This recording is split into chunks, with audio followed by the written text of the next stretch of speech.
Et voilà, puisque nous en sommes là, eh bien, nous allons continuer notre étude du Likutei Moharan. Et nous sommes arrivés à la Torah Vav. La Torah Vav, attendez, ici, il y a quelque chose sur chat. Qu'est-ce qu'il y a écrit sur chat? Toda David Shavua Tov, dit Dan Zermatim. Ben, c'est sympa. Voilà. Bon, c'est un texte assez ardu que nous allons étudier. Pour le comprendre, il faut donner une petite introduction. Tout tourne autour de la lettre Aleph. Voilà.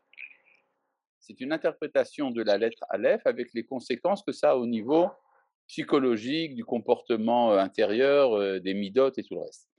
Alors, c'est quoi la lettre Aleph? Je vous rappelle que la lettre Aleph est tout d'abord la première lettre de l'alphabet, et donc elle représente l'origine.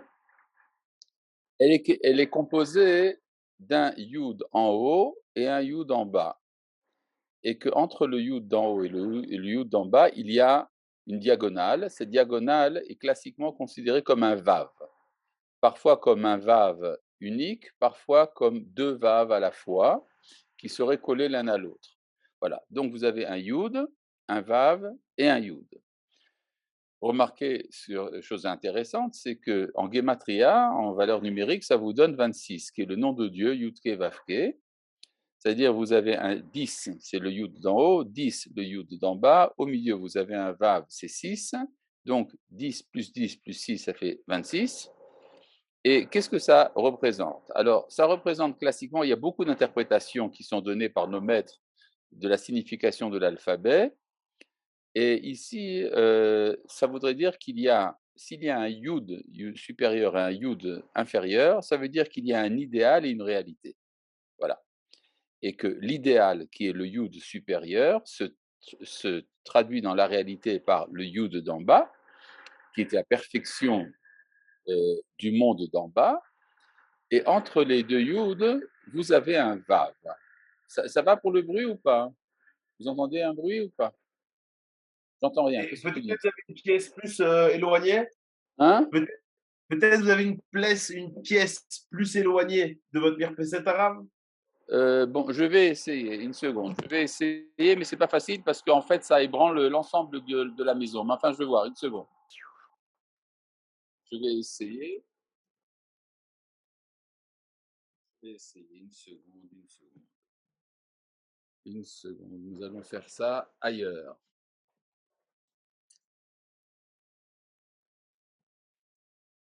Il n'y a, pas, il y a pas, disons, de grande différence, mais enfin, on va essayer quand même. Ça va mieux là? On aura fait la Ishtadlout arabe. Bon, on va voir, on va voir. C'est justement le moment où les ouvriers sont arrivés et bon, que faire? Bon, alors je reviens à ce que nous disons.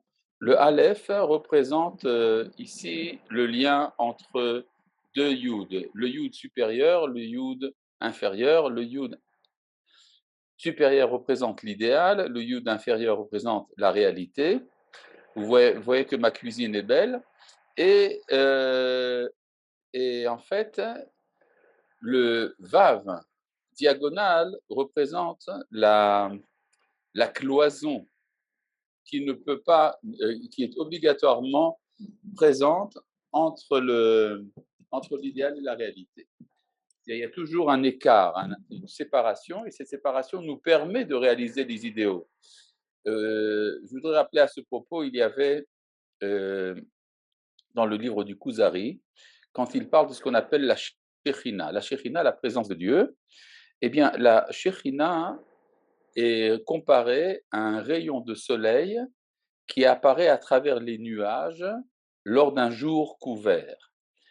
Et ce que dit Rabbi Yehuda Halevi, c'est que le rayon de soleil témoigne de la présence du soleil, mais au moment où on ne voit pas le soleil. C'est ça la shrina. C'est-à-dire qu'il y a une certaine humilité de la part des receveurs, c'est-à-dire de la part de ceux qui comprennent la présence de la Shekhinah, il y a une certaine humilité, on se rend compte qu'on n'est pas capable de la confronter directement à la manière dont on rencontrerait le soleil, on a besoin d'un certain filtre. Ce filtre, C'est ça qui nous permet de connaître Dieu. Ce filtre, c'est l'humilité et c'est figuré par le vav diagonal qui traverse le aleph de haut en bas. Voilà. Une fois tout cela bien clair, nous allons enfin pouvoir comprendre ce que veut Rabbi Nachman de Braslav. Leshon Rabbeinu Zichrono Livracha. C'est-à-dire, ce qui est dit là, c'est exactement ce qu'a dit ou ce qu'a écrit Rabbi Nachman. Vayomer Hashem el Moshe Kera et Yehoshua. Et Dieu dit à Moshe, appelle Yehoshua. Vechoulé, et choulé, ça veut dire etc. C'est-à-dire, c'est la suite du verset, elle est importante aussi. Kera et Yehoshua, El Oel Moed, dans la tente d'assignation, va atzavenu, et je lui donnerai des instructions. Alors, là, remarquez une chose intéressante. D'habitude, quand Dieu dit à Moshe d'amener quelqu'un, c'est pour que Moshe parle. Et là, Dieu dit à Moshe, appelle Yehoshua, et c'est moi qui parle. C'est intéressant, on va comprendre bientôt pourquoi. Alors, une fois que tout cela est clair, là, on va lire le texte. Ki tsarir kol adam lema'et bichvod atzmo, ou le'arbot bichvod hamakom. Tout homme doit amoindrir. Est-ce que Vav, c'est les 6 jours de notre travail? Le Vav, ça veut dire la lettre Vav, et c'est le chiffre 6. Tous les prolongements éventuels pourraient nous amener très loin, et ça troublerait la cohérence du cours. Donc je suis obligé de ne pas donner de réponse à cette question. Je reviens donc. Tsarir kol adam lema'et bichvod atzmo le'arvot bichvod hamakom. Tout homme doit amoindrir l'honneur de sa personne et abonder en honneur du Créateur. Qui, Miché Rodef Achar Akavod, celui qui poursuit, qui est à la recherche des honneurs, et Nozoche Lichvod Elohim, alors ne reçoit pas la dimension qu'on appelle Kevod Elohim, la gloire de Dieu, et là les Chavod Shel Melachim, il ne reçoit que la gloire des rois. Chez Marbo, dont il est dit, Kevod Melachim, Hakor Davar, la gloire des rois est d'être analysé. Ve'akol chokrim acharav ve'shoalim. Et tous font des recherches sur lui et demandent Mi huze ve'ezeu, qui est-il shecholkim lo kavod hazeh, pour qu'on lui donne tant d'honneur. Ve'cholkim alav, et alors on entre en controverse avec lui. Chez Omrim, chez Noraoui, la kavod hazeh. Et parce qu'on affirme qu'il ne mérite pas cet honneur. C'est-à-dire que il y a ici, le sujet c'est dans quelle mesure on doit prendre conscience de sa propre grandeur. C'est le contraire de l'humilité, c'est en fait l'orgueil. Maintenant, le kavod, ce qu'on appelle l'honneur, n'est pas une chose à mépriser, parce que il y a dans l'homme quelque chose qui fait qu'il dépasse les nécessités de la nature. Là, je voudrais rappeler un enseignement de Maïmonide. Maïmonide, dans son introduction au Père Ekrelek, nous dit la chose suivante. Il est impossible à l'homme, quand il vit sur Terre, de comprendre ce que représente le Olam Haba, parce que le Olam Haba n'est pas accessible par les sens. Or, toutes nos connaissances nous viennent des sens, et donc on ne peut pas comprendre, quand on est encore dans notre monde, on ne peut pas comprendre qu'est-ce que c'est que le Olam Haba. Cependant, dit Maïmonide, il y a quand même quelque chose dans notre monde qui nous donne une idée, ne serait-ce que ténue, de ce que c'est que le Olam Haba. C'est quoi ce quelque chose? C'est la recherche de l'honneur, du kavod. En effet, on voit que les hommes sont capables de perdre beaucoup d'argent, ou même la santé, et parfois même la vie, pour des raisons d'honneur. Ça veut donc dire qu'il y a dans l'homme quelque chose qui dépasse les nécessités de la nature. Jamais un animal, pour des raisons d'honneur, ne sacrifiera sa vie, tandis que l'homme est capable de le faire. Donc le kavod, c'est pas n'importe quoi. Le mot kavod représente dans le Tanakh en général ce que nous appelons l'âme, la neshama, Oura Kevodi, éveille-toi, ô ma gloire, et d'après les Chachamim, le kavod, il s'agit de la neshama, de l'âme. Et donc, il y a quand même deux dimensions du kavod, celle qui se réfère à soi-même, j'exige des honneurs, et il y a la dimension du kavod qui se réfère au créateur, c'est je suis conscient de l'honneur qui me revient non pas en tant que ce que je suis, mais en tant qu'étincelle de la volonté de Dieu. Et le verset en entier dans Michelet, le verset qu'il a cité, dit la chose suivante: Kevod Elohim Aster Davar, Uchvod Melachim Hakor Davar. Quand on parle de la gloire de Dieu, il faut cacher la chose, et quand on parle de la gloire des rois, il faut révéler la chose. Vous savez que l'honneur qui est dû au roi est très fortement lié au paraître. Il faut faire beaucoup d'efforts pour paraître noble. Vous avez qu'à voir les châteaux des rois en Europe. Tout ça, c'est ce qu'on appelle en judéo-arabe du shmet, c'est-à-dire faire de l'impression sur le public. Et donc, ce qui dit, je reviens ici, sur la quatrième ligne. Veshoali miuze vezeu shecholkim lo akavodaze, qui est-il pour mériter tant d'honneur? Vecholkim alav, et on entre en controverse contre lui. Sheomrim sheno raoui la kavodaze, on dit qu'il ne mérite pas cet honneur. Aval mi sheboreach min kavod, celui qui fuit l'honneur. Shememaet bichvod atzmo, qui amoindrit l'honneur qui revient à lui. Umarbe bichvod amakom, et abonde dans l'honneur qui revient à Dieu. Azai hu zoche lichvod Elohim, c'est alors qu'il reçoit en cadeau, il reçoit en mérite l'honneur divin.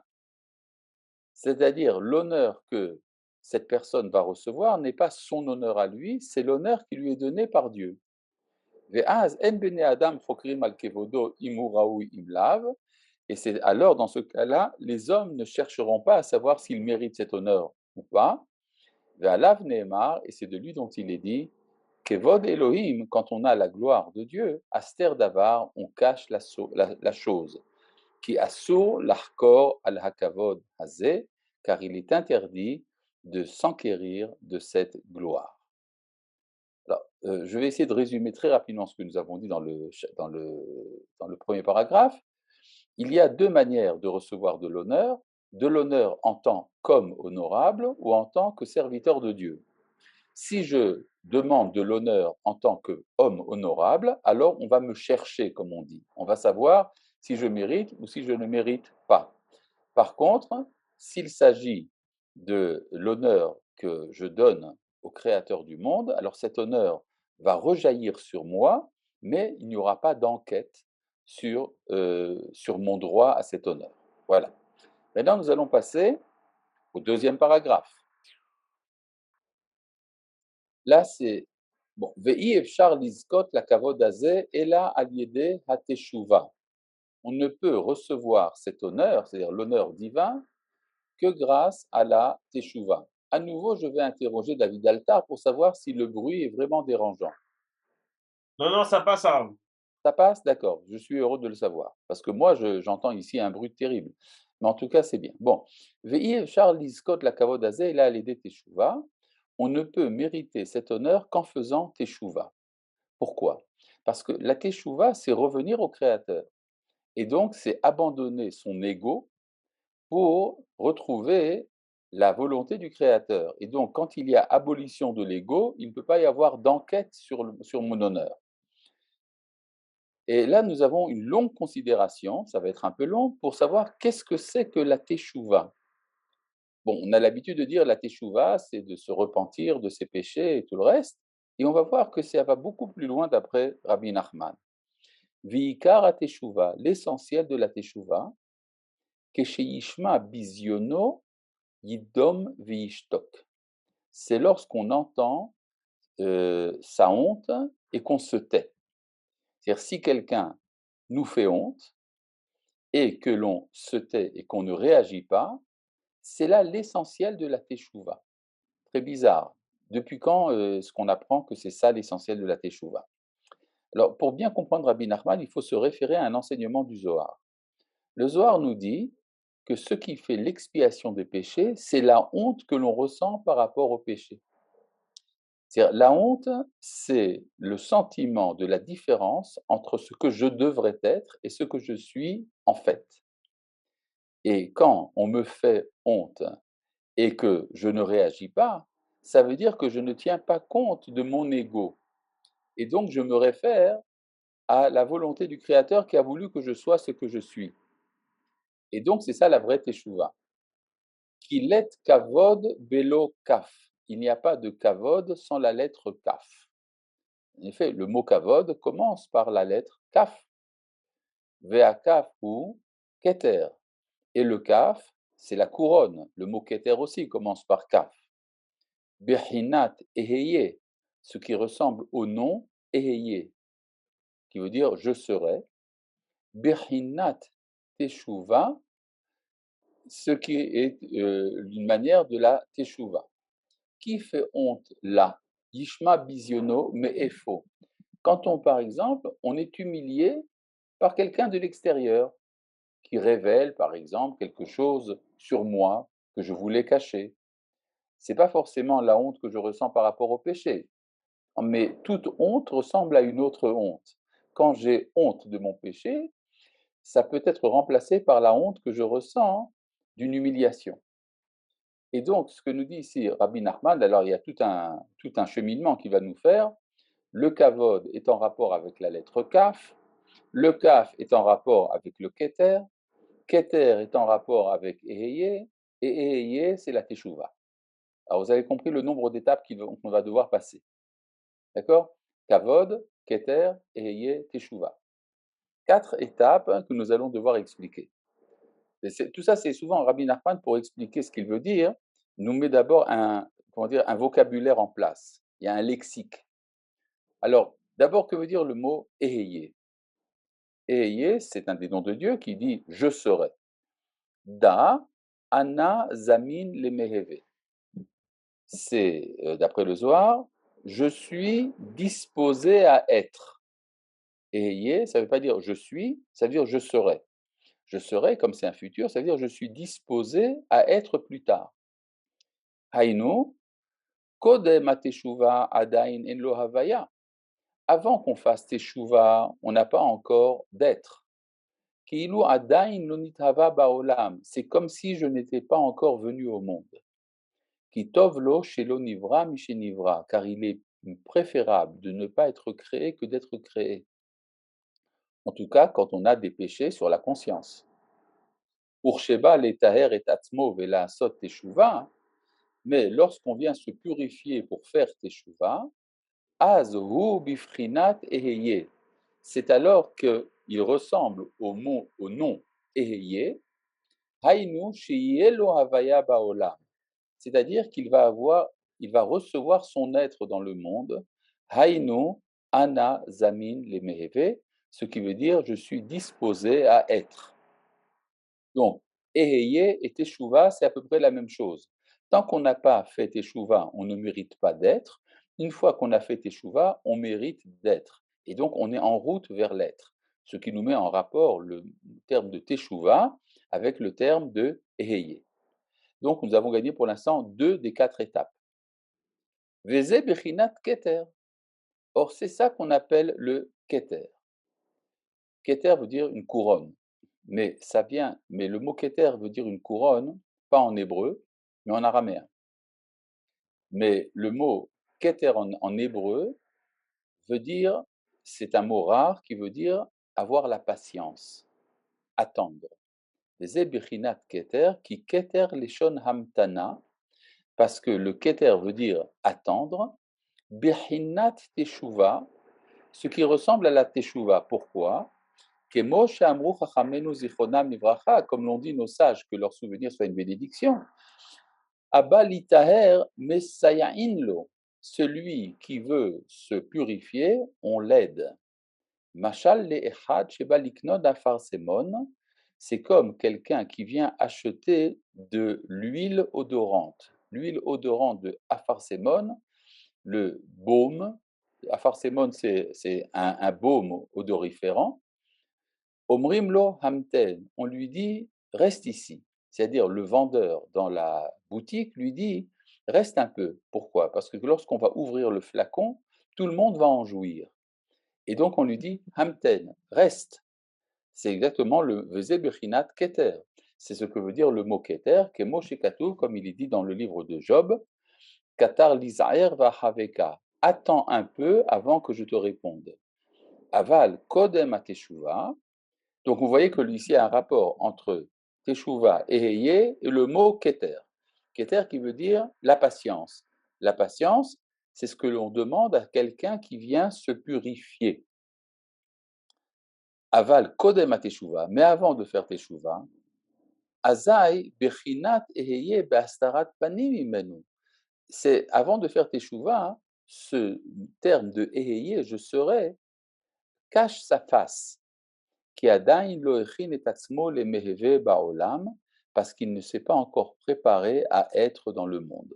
C'est intéressant, ça veut dire que l'être dans le monde, c'est être présent au monde, cela est possible quand on a fait teshuva. Tant qu'on n'a pas fait teshuva, on ne mérite pas encore son être, donc on ne peut pas encore avoir le nom Eheye en soi.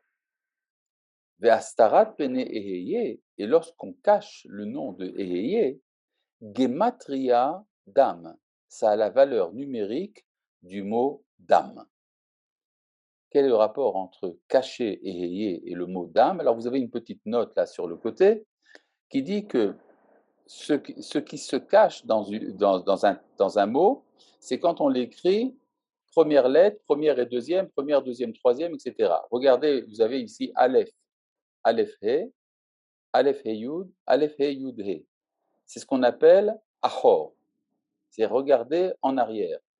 Et si vous prenez la gematria de l'ensemble de ces lettres, Aleph, Aleph He, Aleph He Yud, Aleph He Yud He, ça vous donne ensemble 44, c'est-à-dire le mot dam, dam, le sang. C'est-à-dire quand Dieu cache sa face à l'homme, alors l'homme n'est pas Adam, il n'est que Dam. Adam, c'est ce qui donne un sens au sang. Le sang, c'est la vie biologique. Et quand on n'a pas Eheye, il nous reste que l'arrière de Eheye, la face de Eheye se cache, et donc en Gematria, ça vous donne 44, qui est uniquement la vie biologique d'âme. Haïnu, et c'est ça qui correspond à Shefichut damim ou visionnot, à verser son sang à cause des humiliations. Parce que quand on m'humilie, c'est comme si je perdais mon sang. C'est-à-dire que je blêmis, mon visage qui était plein de sang, eh bien ce sang me quitte. Alchem ou vosai yekalu. C'est ainsi que quand on dit ceux qui m'humilient seront maudits.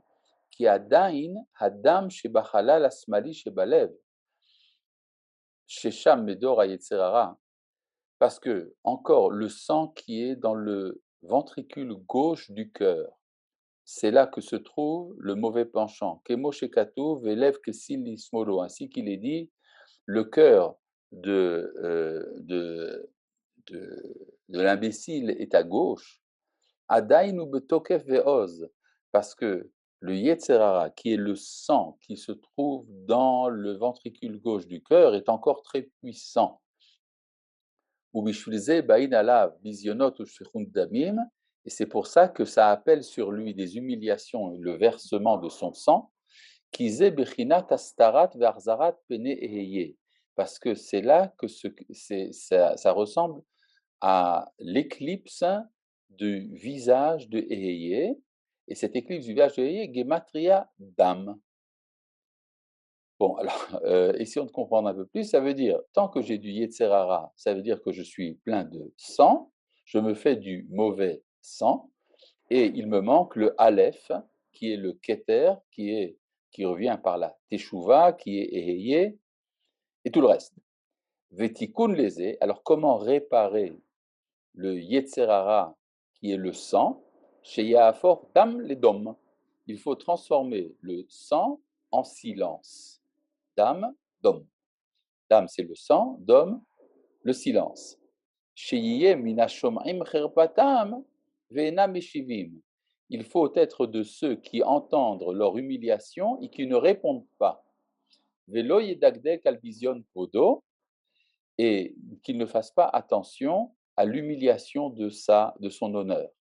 Urshemekayem dom lachem, et c'est alors qu'il accomplit le verset qui dit tais-toi devant Dieu. Azakadosh barirucho mapil lo halalim halalim. C'est alors que Dieu fait tomber tous ses ennemis. Kemoshe Katuv, ainsi qu'il est dit, Dom Lachem lo. Tais-toi devant Dieu et sois fidèle à lui, Vou yapil lecha halalim. Et alors il fera tomber tes ennemis. Hainu velibi halal bikirbi, ainsi qu'il est dit, mon cœur est vidé en mon sein. Hainu, ça se rapporte à un passage du traité de Gittin, Zain Amoudbet, Hainu allié des zen itmaet adam shebachalal asmali, c'est-à-dire que grâce à cela, c'est-à-dire grâce à son silence, son absence de réaction, le sang qui se trouve dans le ventricule gauche se réduit. C'est comme si on avait égorgé son Yetzerara, et c'est comme ça que l'on reçoit la gloire divine, Kemo Shekatuv, ainsi qu'il est dit, Zoveach Todai Chabdenani, celui qui abat, qui fait l'abattage d'un sacrifice de remerciement, recevra ma gloire. Les Darshu Chachamenuzal, que nos sages ont interprété comme se référant al Zevichat Yetzerara pour l'égorgement du Yetzer Hara. Bon, alors, en substance, ce que dit Rabbi Nachman, c'est que tant qu'on n'a pas fait Teshuvah, alors on est dominé par le sang, et que pour faire Teshuvah, il faut écouter sa honte et ne pas répondre. Donc le sang devient d'homme, et à partir du moment où on le fait, le sang qui se trouve dans le ventricule gauche du cœur qui figure le Yetzer Hara est amoindri, et c'est alors qu'on reçoit à la place de sa propre gloire, la gloire de Dieu. La différence qu'il y avait entre Kvod Elohim et Kvod Melachim. Ah, vous avez une question dans le chat. Hein? Ah, il y a Vous sur avez le une chat. question? Mais d'accord, on va voir ce qu'il y a sur le chat tout de suite.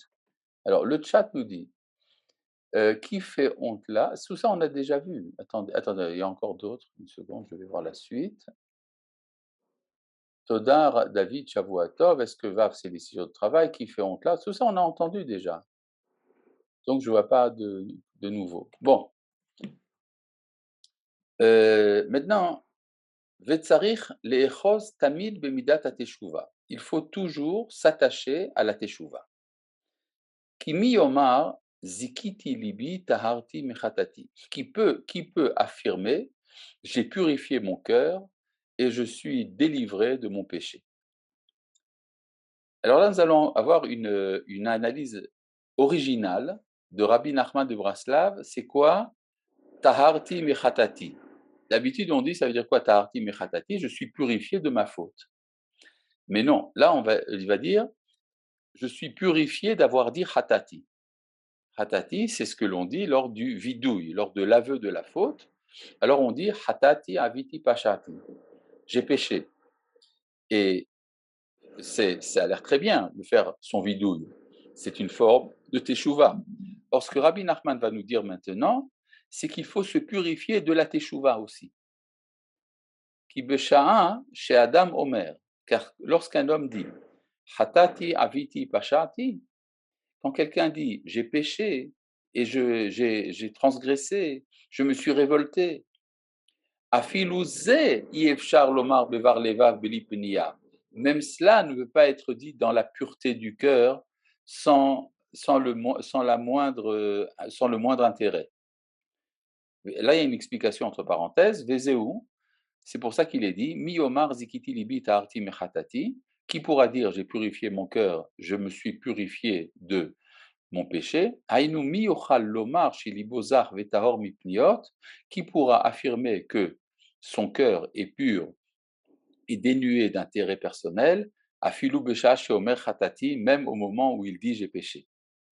Vezeu mi yomar ta'arti mechatati, haïnu shiye tahor minachatati aviti pashati. Qui peut dire qu'il est purifié de l'intérêt personnel qu'il avait quand il a fait son vidouille?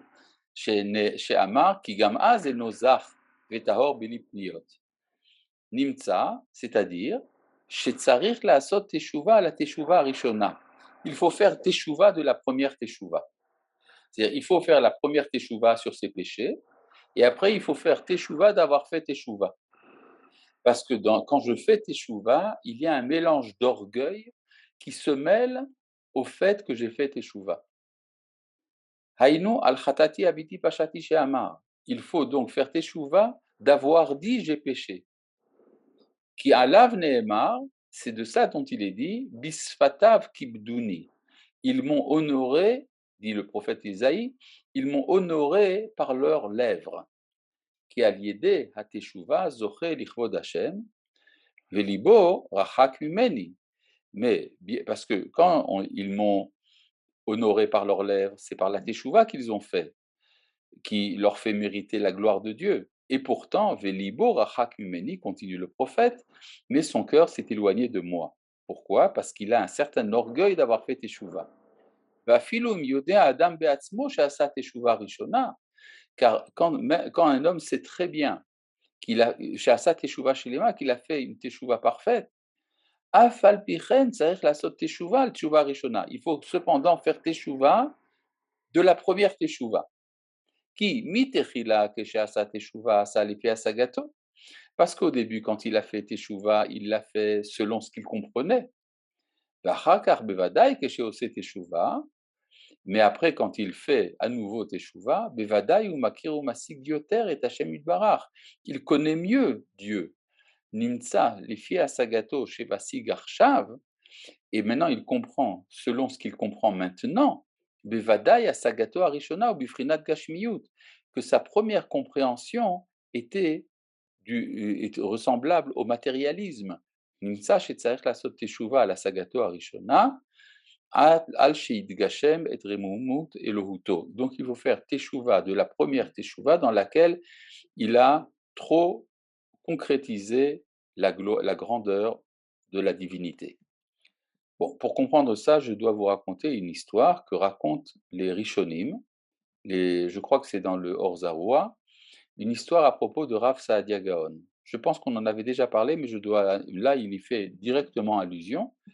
C'est une histoire que l'on raconte à propos d'un des maîtres du Moyen-Âge, Rav Saadia Gaon, un des très grands maîtres, très estimés. On raconte qu'un jour, Rav Saadia Gaon arrive dans un village et que dans ce village, on ne le connaissait pas. Il entre à la synagogue, mais on voit que c'est quand même un personnage respectable. C'est un rabbin, il avait une grande barbe, il avait l'air noble. Alors il se fait inviter par un des membres de la communauté qui lui dit: «Viens passer la nuit chez moi».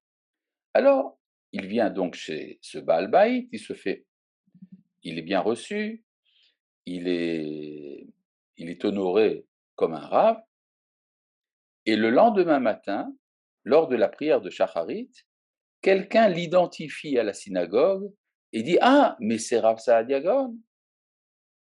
Alors, son hôte vient lui demander pardon. Et Rav Saadia Gaon dit: «Pourquoi est-ce que tu me demandes pardon alors que tu m'as très bien reçu?» Il dit: «Oui, mais si j'avais su que tu étais Rav Saadia Gaon, je t'aurais honoré encore plus. C'est-à-dire, à partir du moment où je te connais, tu mérites plus d'honneur». De là, Rav Saadia Gaon a appris qu'il faut toujours faire teshuva. Pourquoi? Parce que quand je pêche, j'ai une mauvaise connaissance de Dieu. Le péché obscurcit ma connaissance que j'ai du Créateur. Mais une fois que j'ai fait teshuva, je me suis libéré de cet écran, de ce voile, et maintenant je connais mieux le Créateur du monde. Et donc je comprends plus la gravité de la faute que j'ai faite. Et donc la teshuva que je dois faire maintenant est une teshuva qui correspond à l'offense que j'ai fait à Dieu comme étant une offense beaucoup plus grave, maintenant que je sais mieux qui est Dieu. C'est-à-dire qu'on n'en finit pas de faire teshuva. C'est à ce récit-là que fait Rabbi Nachman de Braslav allusion. Et donc, ça veut dire que lorsque j'ai fait teshuva en disant Chatati aviti pashati, une fois que j'ai fait cette teshuva, je dois refaire teshuva de la première teshuva. Veze bechinat olam haba, sheye kulo shabbat, hainu kulo teshuva. Et c'est ça qu'on appelle le monde à venir. C'est un monde qui est entièrement Shabbat. Shabbat veut dire faire teshuva, c'est-à-dire faire tout le temps teshuva, kemo shekatuv veshavta ad Hashem Elohecha, c'est qu'il a dit, ainsi qu'il est dit, tu reviendras à l'Éternel ton Dieu. Veshavta, c'est les lettres de Shabbat. C'est-à-dire que le Olam Haba est une ascension permanente. Qui car Olam Haba ou Asagat Elauto, parce que ce qu'on appelle essentiellement l'essence du Olam Haba, c'est de connaître la divinité, Kemoshe Katuv, Viedro Oti, les Migdolam Veat Ketanam, ainsi que dit le prophète Jérémie, ils me connaîtront tous, du plus petit jusqu'au plus grand. Nimtza, Bechol et Sheyasigu Asaga Yetera, c'est-à-dire qu'à chaque fois qu'ils auront une connaissance supplémentaire, Aza et Asu Teshuva la Asaga Rishona, alors on fera Teshuva pour la première connaissance. Veze c'est pour ça que nos maîtres ont dit Kol ha kovesh et yitzro, c'est-à-dire, non, Kol ha, c'est mal écrit ici, heureusement que j'ai le texte. Kol ha zoveach et yitzro, tout celui qui sacrifie son yetzerara, hainu bichinat teshuva, c'est-à-dire qu'il fait teshuva bichinat Libi halal bikirbi, bichinat dom lachem, bichinat eye, bichinat keter, bichinat kavod. Et c'est-à-dire qu'il fait teshuva, ce qui veut dire que son cœur s'est vidé de son sang, c'est-à-dire qu'il a développé la capacité de se taire devant Dieu. C'est ça qui l'amène à être éhayé, qui ressemble au keter, qui ressemble au kavod, comme nous l'avons dit plus haut. Ma'ale alav hakatuv,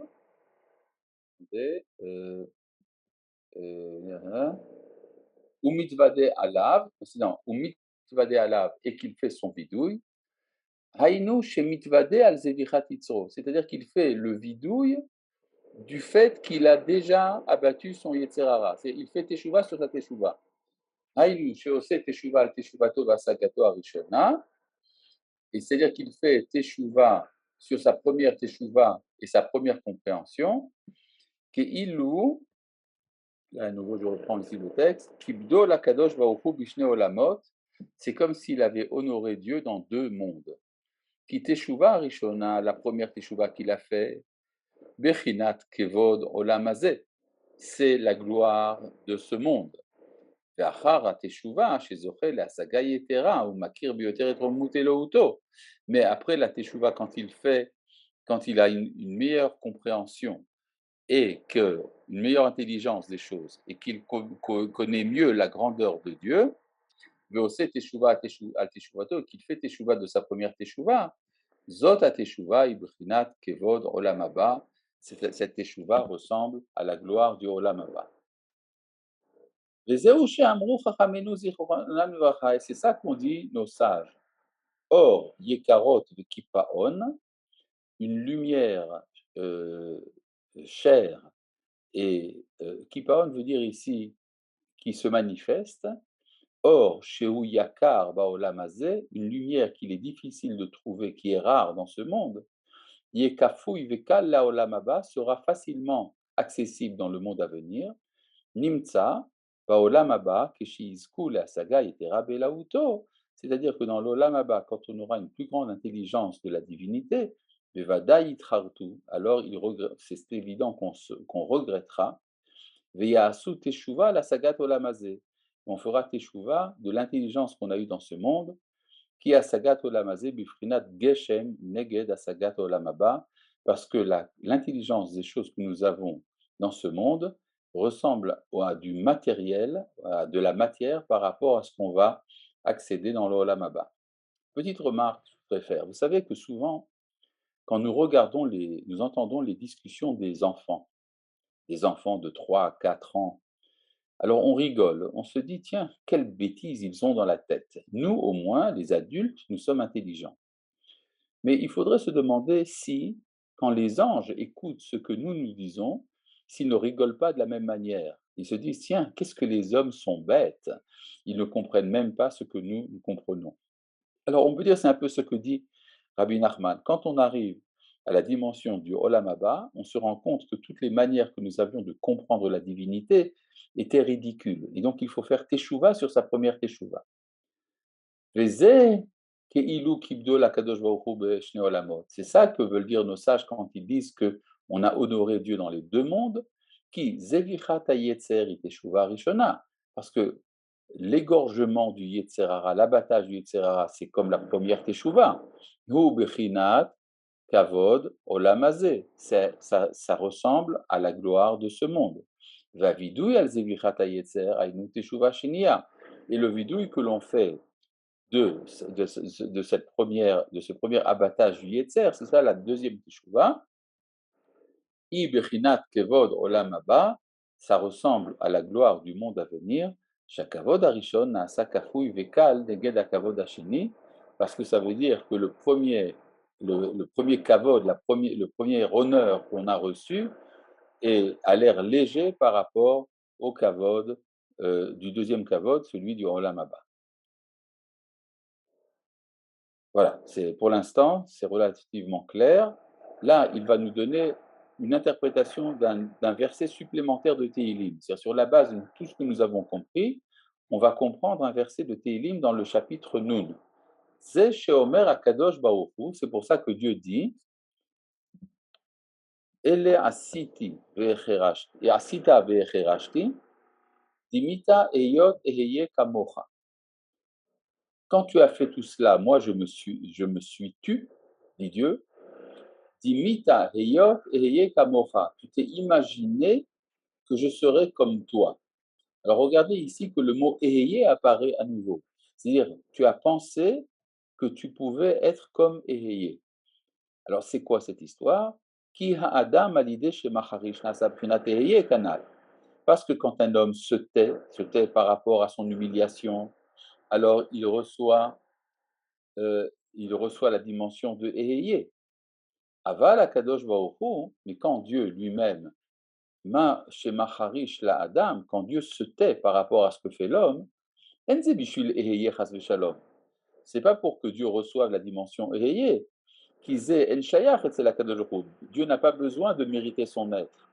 Enze la kedeh sheikablu onsham ba'olam haba. C'est uniquement parce que Dieu se tait pour garder le châtiment de l'homme dans le olam haba. Sheaz mesadrim le'enav avonotav, c'est alors qu'on lui montre ses péchés, et offrir photo alpanav. Et c'est alors que on lui fait sa remontrance face à lui. Et c'est là la suite du verset, je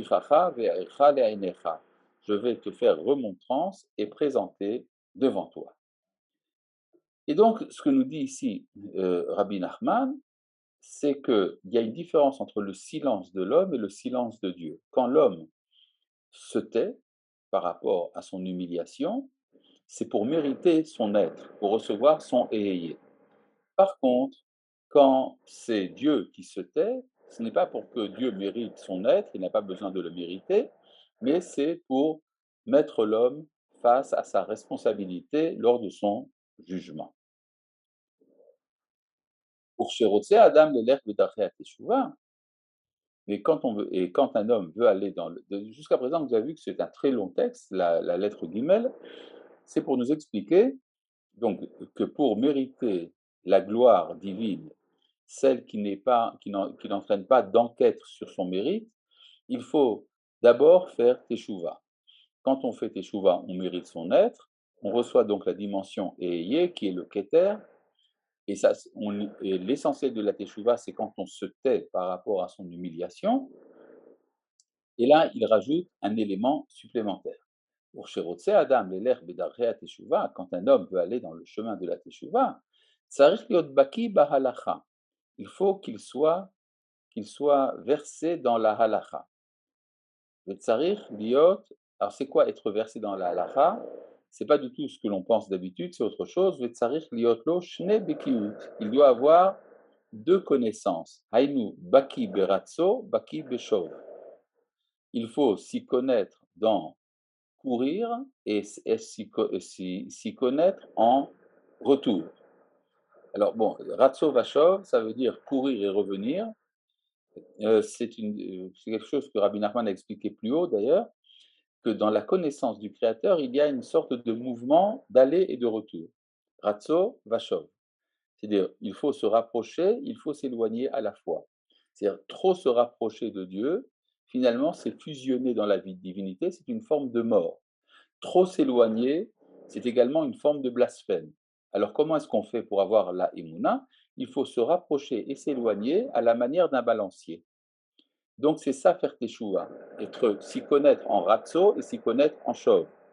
Kemo shekatuv, ainsi qu'on dit dans le Zohar, Zaka'a man de'ayel venafek. Heureux est celui qui entre et qui sort. Et Zebechinat, c'est pour ça qu'il dit dans Teilim, Imesak Shamaim Sham Ata, Bechinat Ayel. C'est-à-dire, dans le livre de Teilim, David dit, si je monte au ciel, tu es là-bas. Ça veut dire, c'est comme rentrer. Bechinat Baki Beratso, c'est comme celui qui s'y connaît en courir. Veatzia Sheol Ineka, et quand je descends dans la tombe, dans l'abîme, tu es là-bas. Bechinat Venafek, Bechinat Baki Beshov, ça ressemble à celui qui sort, celui qui s'y connaît en revenir. Vezé, et c'est pour ça qu'il est dit, Ani Ledodi, Vedodi Li, je suis à mon bien-aimé, et mon bien-aimé est pour moi. Ani Ledodi, je suis pour mon bien-aimé, c'est Bechinat Aïl, c'est celui qui rentre. Vedodi Li, et mon bien-aimé est pour moi. Vezé Bechinat Nafek, c'est comme celui qui sort.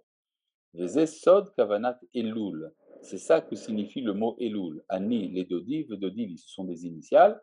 Vezé Ikar Kevodo, c'est ça l'essentiel de sa gloire. Vezé, c'est pour ça qu'il est dit Vechibadeto me'asot derachecha, et c'est pour ça que le prophète Isaïe dit tu seras honoré en faisant tes chemins, chemins au pluriel, derachecha leshon rabim, hainu ayil venafek, c'est-à-dire qu'il y a deux chemins, le chemin de celui qui entre et le chemin de celui qui sort. Urshe, Yeshlo, Elu, Shene Bekiutanal, et quand il est versé dans ces deux dimensions, Azayu Oler, Bedarche Teshuva, Vezoche Lichvod Hashem, c'est alors qu'il va dans le chemin de la Teshuva et mérite la gloire de Dieu, Kemo Shekatu, Vechibad Eto, Measod Derachecha, et c'est pour ça qu'il est dit, tu seras honoré en faisant ces chemins. Haïlu Shezoche le Keter, c'est comme ça qu'il va recevoir le Keter, la couronne, qu'il est Kavod Belo Kaf, parce qu'il n'y a pas de gloire sans la lettre Kaf. Veaz Yamin Hashem Peshuta Lekabel Teshuvato, c'est alors que la droite de Dieu est disposée à recevoir sa Teshuva. Et Vezé Sod Kavanat Elul, c'est ça le secret de l'intention que nous avons pendant le mois de Elul. Alors, nous allons faire un résumé assez rapide de tout ce que nous avons vu jusqu'à présent. Remarquez que nous sommes qu'à la moitié du texte. Alors, je reprends. Ce que dit Rabbi Nachman depuis le début, c'est que quand nous allons essayer de comprendre, pour l'instant on ne comprend pas quel rapport avec Moshe qui appelle Yahushua, mais nous avons appris qu'il y a deux manières de kavod. Il y a le kavod qu'on appelle kvod melachim, c'est-à-dire l'honneur qu'exigent les rois, et c'est l'honneur que l'on reçoit dans notre monde, c'est-à-dire quand on demande d'être respecté, c'est qu'on demande le respect royal, et quand on annule son ego, quand on est prêt à s'humilier devant Dieu, c'est alors qu'on reçoit l'honneur divin. Et cet honneur divin, lui, ne suscite pas d'enquête. Mais pour mériter cet honneur, il faut d'abord faire teshuva. Faire teshuva, alors Rabbi Nachman nous a expliqué, c'est mériter son être. C'est donc recevoir la dimension du Keter, la dimension appelée Eheye, je serai. Et ce n'est possible qu'avec une teshuva qui implique deux manières de teshuva. La première, faire teshuva de ses péchés, la deuxième, de faire teshuva de sa teshuva. Et la première teshuva ressemble, c'est la bechina, ça ressemble à l'honneur qu'on reçoit dans ce monde, et la deuxième teshuva, c'est celle que l'on reçoit dans le olam haba, quand on a fait teshuva de sa teshuva, parce que dans le olam haba, on comprend très bien que tout ce que nous avons compris dans ce monde est ridicule par rapport à ce qu'il faut vraiment comprendre, et donc on fait teshuva d'avoir fait teshuva. Et quand on fait teshuva, il faut également développer cette capacité du ratso vachov, ce mouvement de balancier qui fait que l'on entre et qu'on s'éloigne. Ce sont deux manières, ça s'appelle les chemins de la teshuva. Et c'est pour ça qu'il est dit Ani le dodi vedodili, Ani le dodi, je suis à mon bien-aimé, c'est le ratso, c'est l'élan qui me porte à Dieu. Vedodili, c'est quand Dieu vient à moi, c'est-à-dire mon bien-aimé vient à moi, c'est le deuxième kavod que l'on reçoit une fois qu'on a fait une teshuva véritable. Voilà, là il y a quelque chose sur le chat. Hein. Bien sûr, une teshuva qui, c'est ici une question posée directement par David Altar. Rav, pouvez-vous laisser 5-10 minutes pour des questions à la fin? Mais, qui c'est qui a rigolé là? Il n'y a pas de problème, je suis tout à fait d'accord. S'il y a des questions, je suis disposé à y répondre. Je sais que le texte est assez ardu comme ça. Oui, Alors, je voulais juste oh, allez-y. alors je voulais vous dire que c'était un shiur d'une profondeur inexplicable, il va falloir qu'on y retourne. Mais j'ai une question là-dessus. Oui, Je sais de quelque part que quand à chaque fois qu'on est humilié et qu'on ne répond pas, c'est une caparate avonot. D'accord? oui, c'est vrai. Alors, on cherche pas à être humilié, mais par contre, l'expression qui dit quand on humilie quelqu'un, c'est kol amalbin pene chavero. Mhm. L'expression malbin, c'est blanchir. Ça veut dire que l'action d'humilier quelqu'un, ça aussi, c'est me chaper. Ça le nettoie de tout ce qu'il a à expier. Est-ce Évidemment. qu'on peut le comprendre comme ça? Vous avez tout à fait raison. D'ailleurs, c'est pour ça que la Guémara dit qu'il vaut mieux être prêt à être jeté dans une fournaise ardente que de faire honte à son prochain. Or, quand est-ce qu'on doit être capable de, quand est-ce qu'on doit être disposé à donner sa vie? Une des situations, c'est quand on nous demande de tuer son prochain, alors il vaut mieux se faire tuer que de tuer. Eh bien, les Tosfot expliquent que quand on fait honte à son prochain, c'est comme si on l'avait tué, Oui. cause justement du sang qui quitte son visage.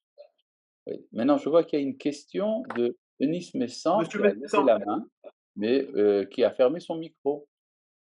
Alors, si vous ouvrez votre micro, Denis Messan, si vous ouvrez... Ah, voilà, maintenant vous pouvez parler. Allez-y, Merci, Todarabah Kaoutarab.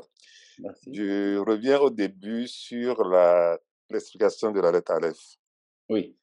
Ah, on n'y est pas encore arrivé. C'est-à-dire que pour l'instant, on ne comprend absolument pas quel est le rapport Oui, mais entre vous, la lettre Aleph et ce qu'on vient d'étudier. vous avez fait une introduction.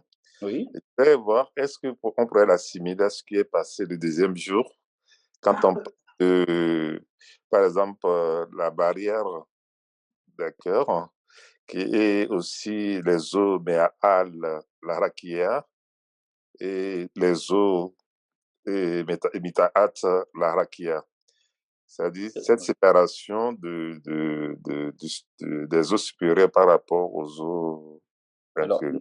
alors, non seulement vous avez tout à fait raison, mais Rabbi Nachman va le dire en toutes lettres dans la suite du texte. Euh, Donc vous avez tout à fait touché Au dans prochain le coup. mille, dans le mille, effectivement, cette barre qui est au milieu du Aleph figure le firmament qui fait la différence entre les eaux supérieures et les eaux inférieures, entre le Yud d'en haut et le Yud d'en bas. On verra par la suite que le Yud d'en haut correspond à ce qu'on appelle Kevod Elohim, et le Yud d'en bas correspond à ce qu'on appelle Kevod Melachim, les deux formes de gloire ou d'honneur dont il sera question par la suite. Enfin, je suis très satisfait de voir que vous avez eu l'intelligence de ce qui se passe dans la suite. Bakasha. Et la suite, hein, y a-t-il encore des questions? Si, parce que attention, s'il n'y a pas encore de questions, on continue le texte. Hein. Alors vous êtes prévenus. Bon, eh bien, on va continuer le texte, c'est comme ça. Donc, où est-ce qu'on en était? Ve'al-yede hademima ve'ashetika na'asa bechinat hirik. C'est quand on se tait et qu'on ne réagit pas qu'on ressemble au chirik. Eric, c'est un point. Le chirik, c'est le point qui, quand il est mis sous une lettre, se prononce comme la voyelle I. I. D'accord? Kamuva batikunim, ainsi qu'il est dit dans le Tikkun Zohar, Vetachat raglav kemaase livnat asapir dachirik. Le Zohar interprète, quand il dit que sous ses pieds se trouvait comme l'œuvre de la blancheur du saphir, eh bien, le Zohar dit c'est un chirik. Veze bechinat ve'aretz hadom raglai, ainsi qu'il est dit, la terre et le marchepied et le tabouret de mes pieds, hadom, le tabouret, zebrinat demima, c'est la même chose que le silence, c'est la même racine grammaticale. Veze bechinat nekuda atartona shiltemunat aleph. Et c'est à cela que ressemble le point inférieur de la représentation du aleph, c'est-à-dire le petit yud qui se trouve en bas ressemble à un point, et c'est ça le chirik. Vanekuda haeliona she'al ha'alef, et le point supérieur qui se trouve sur le aleph, c'est-à-dire le yud d'en haut, ze bechinat keter, ça ressemble à la couronne. Bechinat, ainsi qu'il est dit, umima larakia asher al rosham, au-dessus du firmament qui se trouve Even Sapir. sur leur tête, even sapir de moutissé, comme une pierre de saphir qui ressemble à un trône. Et ça veut dire quoi? Qui sait, ça veut dire un trône, mais ça veut dire également caché. Des mitkassia le'ela mevav sheba aleph, parce que c'est caché par le va au-dessus du vav qui se trouve dans la diagonale du aleph, des mitkaria rakia, qui est appelé firmament.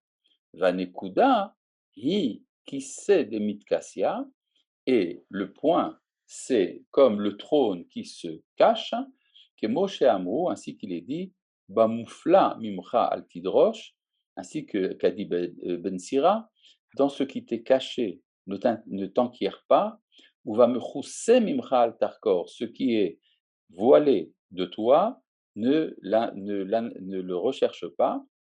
Veze bechinat kevod Elohim aster davar bechinat keter. C'est pour ça qu'il est dit que la gloire de Dieu, c'est cacher quelque chose, c'est-à-dire ressembler au keter.